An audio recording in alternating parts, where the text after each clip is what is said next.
Manhattan never truly sleeps, but tonight, the silence in this penthouse is as thick as poison. I woke up at 2 a.m., not because of thunder, but because of a survival instinct that had been dulled by diazepam, the high-dose sedative my husband, Dominic, insists on mixing into my warm milk every night. He calls it postpartum care.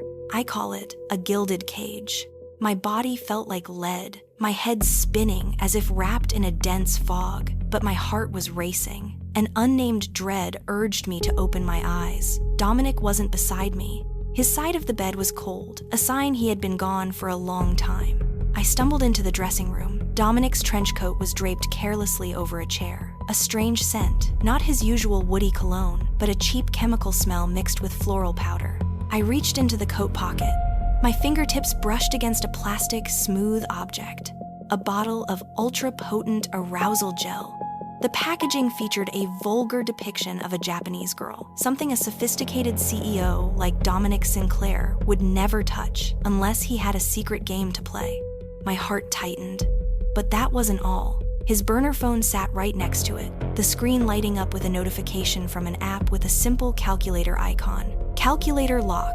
As a probability genius, it took me less than 3 seconds to guess the code. 0610, our 10th anniversary. A cruel irony. The app opened, revealing a vault of disgusting conversations. Margot's drugged out. She won't wake up. Tonight in the library, I brought the new gel. Once she signs the $40 billion trust fund over, we end this charade. The sender was the young nanny Dominic hired to help me with the baby. It turned out they had turned my home into a casino, and I was the chips on the table. Betrayal is like a shot of adrenaline. It shattered the diazepam fog in my brain. I didn't cry. Crying isn't one of the variables that helps me win. I walked calmly to my studio and opened the secret drawer under my crafting table. There, I found a tube of Gorilla Glue, industrial strength adhesive that bonds anything in seconds. I emptied Dominic's filthy arousal gel into the sink, watching it swirl away like the last 10 years of my youth. Then, I carefully refilled the bottle with the glue. Every drop that fell was a declaration of war. Dominic thinks he's the mastermind, but he's forgotten that I'm the only one here who knows how to calculate every probability of risk. I heard his footsteps, very light. He was coming back to check if his doll was still sound asleep. I quickly put the bottle back in his coat, climbed into bed, closed my eyes, and regulated my breath. Dominic opened the door. I could feel his gaze scanning my body. He leaned in, stroking my hair, his hand as cold as a snake's skin. Dominic whispered, his voice sweet but lethal. "Sleep well, my sweet Margot. Tomorrow, everything you own will finally be mine." He had no idea that beneath the sheets, my fists were clenched. 10 years of lies, $40 billion, and a broken heart. The probability of Dominic escaping tonight is 0%. Welcome to the hell you created, Dominic. Manhattan's morning sun flooded the penthouse with a golden glow, but it couldn't warm the ice in my chest. Dominic sat across from me, looking every bit the man of the year from a Forbes cover. He sipped his coffee, watching me with a look of deep concern, a look I once mistook for love. Now, I saw it for what it truly was, a rancher checking the condition of his livestock. Dominic said to me, "You look much more alert this morning, Margot. Perhaps that herbal milk I prepared for you last night is finally working." Margot faked exhaustion. "My head still feels heavy, Dominic. I keep hearing things, like an ambulance or someone screaming in the house." Dominic sighed, reaching over to take Margot's hand. "Oh, Margot, not again. The doctor told us that postpartum depression can cause auditory hallucinations. There was no ambulance. There is only us, darling, and our peace." Gaslighting. This was his weapon of choice for the past 6 months. He used half-truths to justify his lies, making me doubt my own sanity. He wanted me to believe I was losing my mind, so that when he finally committed me to an institution and took control of the Sinclair group, the world would applaud him for being a devoted husband. Right then, Sophie, the young nanny, walked in wearing a uniform that was far too tight for her job. She held my son, but her eyes were locked on Dominic. Sophie said shyly, "Good morning, Mr. and Mrs. Sinclair. The little master has been fed. Mrs. Sinclair, would you like some more warm chalm? You look so pale."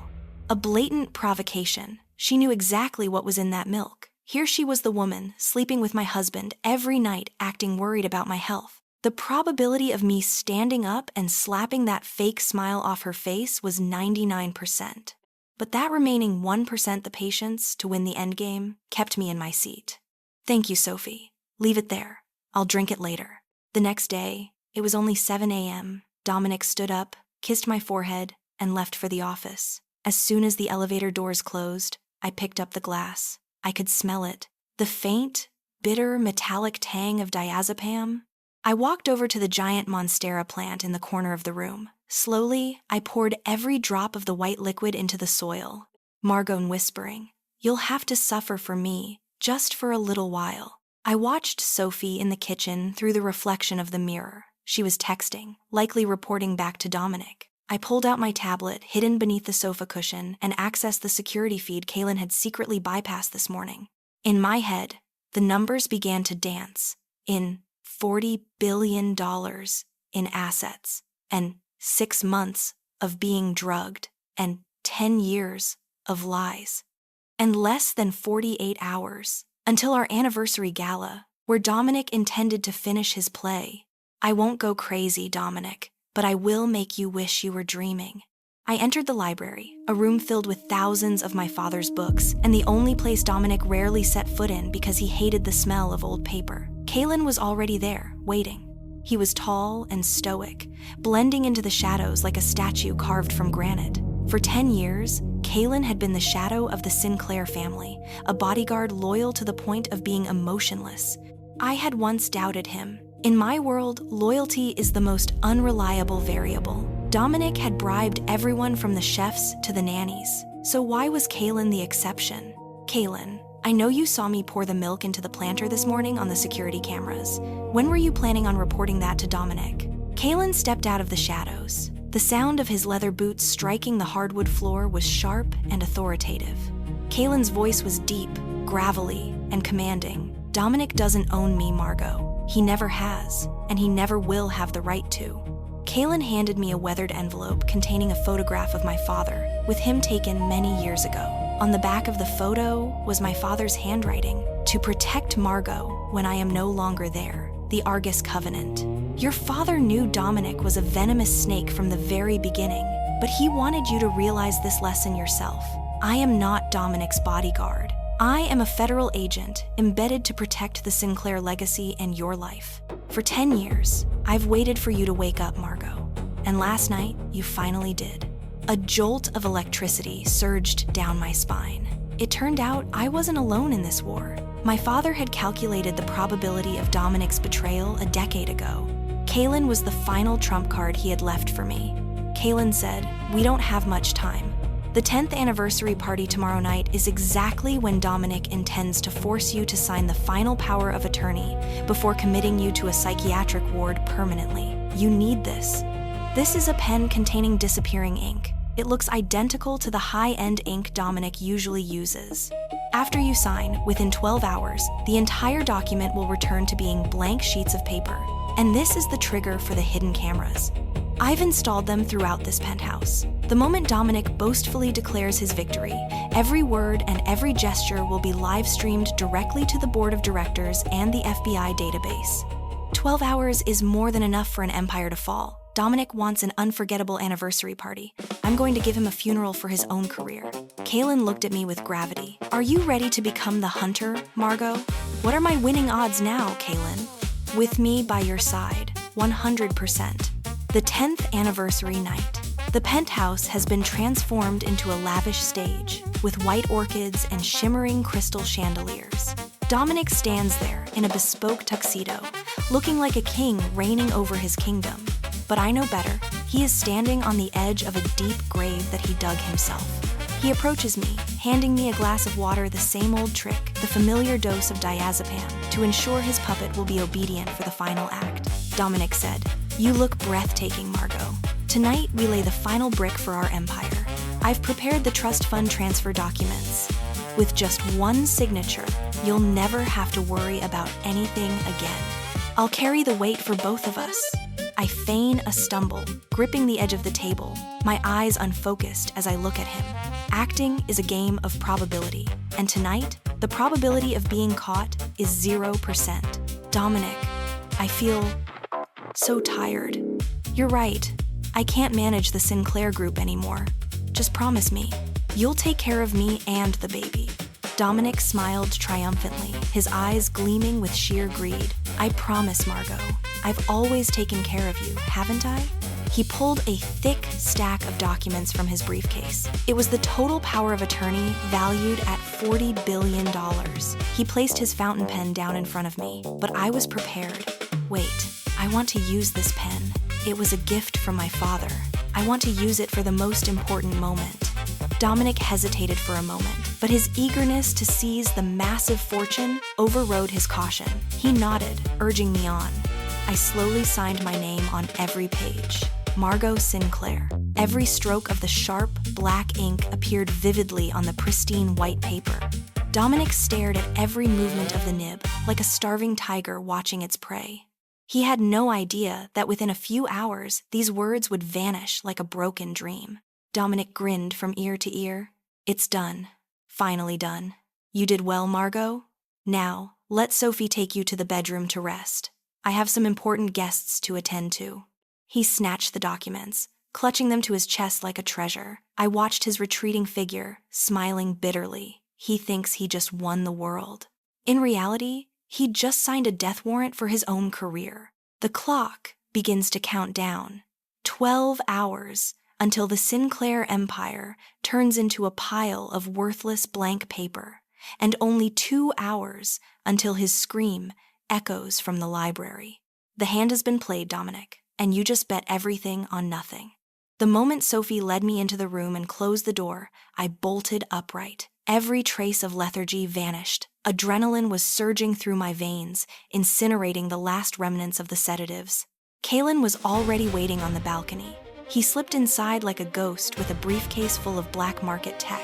We only had 30 minutes before Dominic finished hosting his guests and came back to check on his wife. This wasn't just a counter move. This was the Argus Protocol. 100 eyes watching a single crime. Kalen, is the system ready? Initializing now. I've hacked into the Sinclair Group's internal servers. The moment I hit this button, every hidden camera in the living room, the library, and the bedroom will start transmitting encrypted data. I stared at Kalen's computer screen. One by one, windows popped up, displaying the secret angles Dominic never suspected. Hidden lenses inside the vintage clock, in the eyes of the Artemis statue, and even behind the spines of thick books. Kalen said, the recipient list is set. 12 members of the board of directors, the Manhattan District Attorney's Office, and a mirrored copy heading straight to the FBI's servers. Dominic wants to flaunt his power? We're going to show him the meaning of total exposure. What about the penthouse security? Can Dominic cut the internet? Impossible. I've established an independent satellite uplink. Even if he kills the power to this entire building, the live stream will continue until he's in handcuffs. I checked my phone. The countdown for the disappearing ink was at 1 hour and 15 minutes. Everything was moving with surgical precision. Dominic was downstairs right now, basking in hollow toasts, holding a flute of champagne, and believing he held the destiny of the Sinclair family in his hands.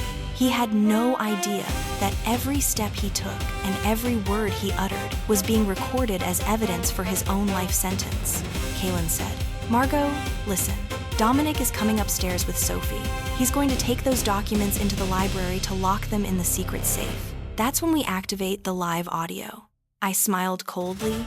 Good. Let him savor his victory for a few more minutes. The freefall from the top always has the hardest impact.